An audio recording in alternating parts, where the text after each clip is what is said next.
Rejection of God's law is not breaking merely human laws, rather, it's a fundamental rebellion against God's revealed will and character. It involves a deliberate choice to disregard or disobey God's commands. So, lawlessness is often described as a condition of the heart. So, what does that mean exactly? It's an internal disposition that fuels actions and attitudes, stems from the desire to do one's own will rather than God's. So when one is taking part in lawlessness, it usually stems from a heart condition that wants to do one's own will and not God's will.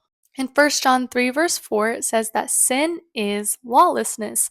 When we break God's law, we commit sin. And sin separates us from God. It creates a divide between us and Him, and He wants us to be unified. He wants us to be together with Him because God is love.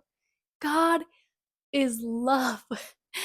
Y'all, God is love. And when we sin and we commit lawlessness, we are not in the fullness of our Creator's presence that He ever so designed us to be in. The Bible provides examples of lawlessness, including the actions of those who break God's laws, those who lead others into sin, and figures who oppose God's authority. The Bible is very clear that in the end times, rebellion and disregard for God's commands will increase. What does the Bible say about where the people who disobey God and who live in a state of lawlessness, what does the Bible say about where they will go?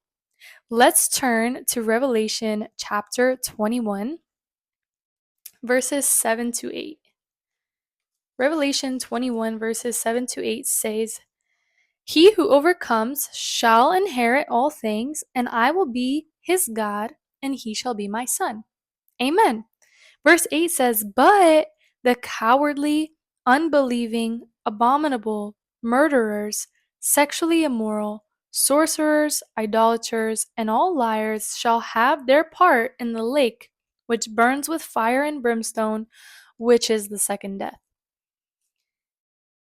This is so powerful, y'all, because it's saying here, one of the commandments is thou shalt not kill. Murderers is in this list of those who will be cast into the lake of fire. Sexually immoral, thou shalt not commit adultery. Idolaters, God specifically says not to worship any idols or any carved images in heaven or on earth.